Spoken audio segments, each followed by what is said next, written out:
I watched Peranbu and I didn't cry. Hello guys, Nona Prince here, and today I'll be talking about Peranbu and my thoughts on it.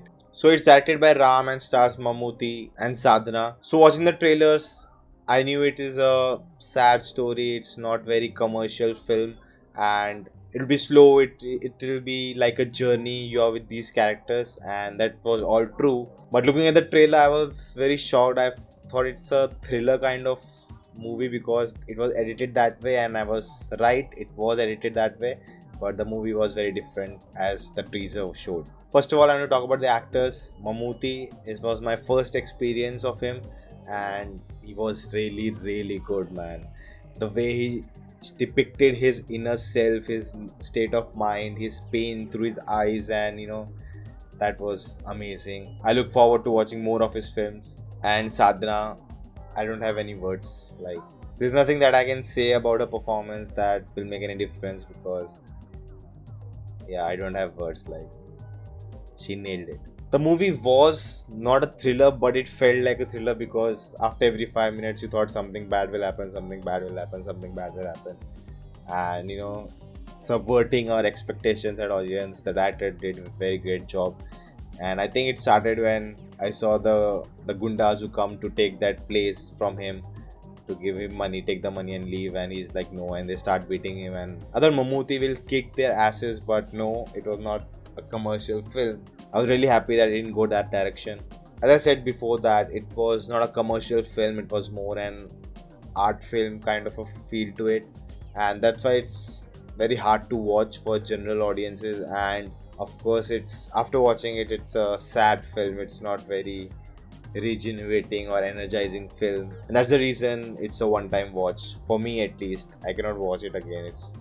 It's like mental torture for me to go through all that pain again. Of course, the movie ends with a very happy ending, but it raises a lot of questions, and you start questioning yourself, your morals, your beliefs, and it's very difficult journey. Of course, the movie was slow, and it adds to the context of the film, because the more slow it is, the more you have to live with these characters, and the more pain you feel about what's happening to them and their lives. I don't want to sound like I'm feeling pity for them and something like that, but just that excruciating pain, you just want it to end. I really like that concept of adding chapters and with giving adjectives to nature in each chapter, a good one and then a bad one. So that was a really good concept, including in this.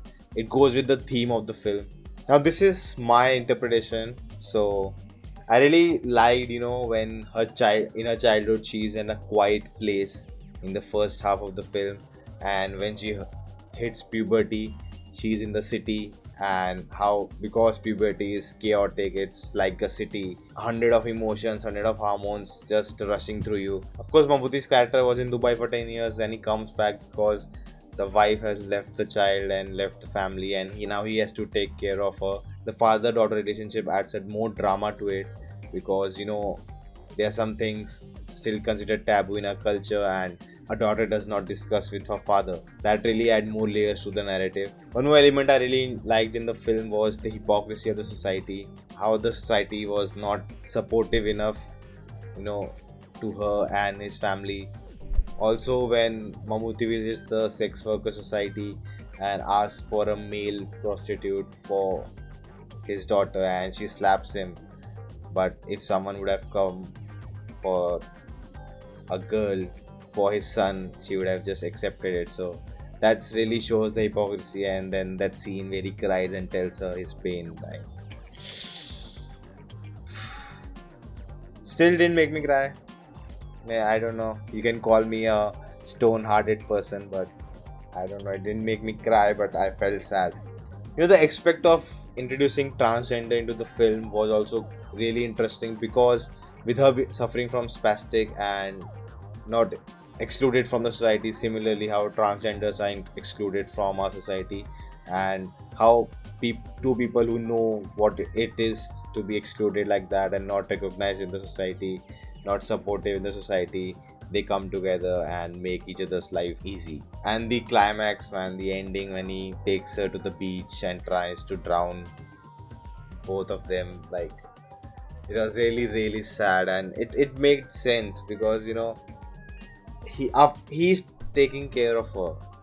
He can take care of her until he dies, and most probably he will die before her.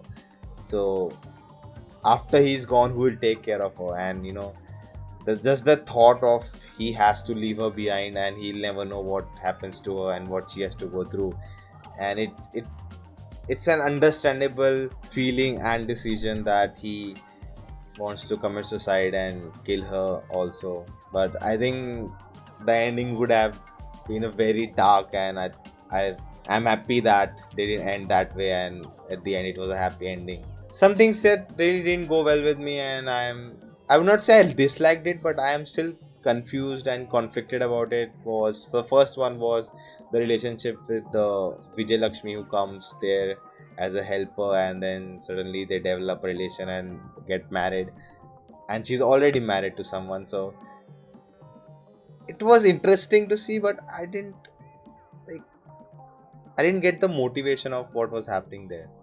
Like, she still loved his husband, but she fell in love with him also, and get married, and like it was really, I didn't understand the character maybe, or what was her motivation of doing all this. And then she felt sorry, she had her own kid. Like, it was quite, I didn't get that. Like, that's the only problem. Also, the length, and I've heard many people talk about it on internet that they felt it was too long film, and I would say yes, it was too long. And then there's a conflict because you want it to be quicker, faster, and be to the point. And then going through watching a lengthy film, you go through the journey of those characters, and that's a different experience altogether. And I even talked about it in the Mahanati review. You can check it out here. And it really adds to the film, that why the film is lengthy, you connect to those characters. And for me, who doesn't know much about Telugu cinema, for me, I wanted that whole big film to understand her and what was happening in the industry and all that stuff. So guys, that's it. That was my thoughts on Peranbu. If you want to tell me anything, any behind the scenes, any interesting thing, do tell me in the comment, and your thoughts on the film, and what are your thoughts on this video too. Like, share, subscribe if you haven't. If you're new to the channel, check out other videos, and don't forget to hit the bell icon to get notified whenever a new video drops. So guys, thank you for watching this video, and I'll see you next time.